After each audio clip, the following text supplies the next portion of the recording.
Okay Gav, this is just a very quick rundown on the machine in case you come into any problems.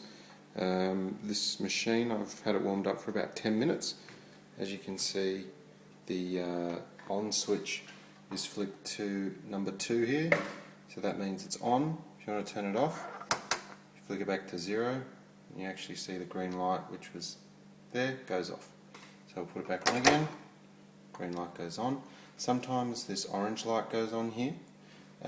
All you need to do if that happens is reach into this back section here, lift it up, and just have a play with these two little floating things. If you can see, when I lift the floating thing up, the orange light goes on, and when I drop it down, it goes off again. So sometimes you just have to have a play with that. I've left lots of water in the top, that's just where the water goes, so you shouldn't have any problems. But yeah, if the orange light goes on, just have a fiddle. Okay, so how do you know the machine's ready? You can see the needle gets up into that sort of blue-green area, that's ready to go. Once it's ready, you got your green light on, your pressure's right, you can see your level here is okay.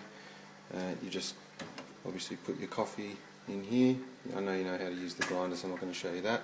Get your coffee back in there, and then when you want to actually make a coffee, you just flick that to on and flick that to off. That makes your coffee. And then when you want to do your steam, this is your steam arm here, and this knob here turns it on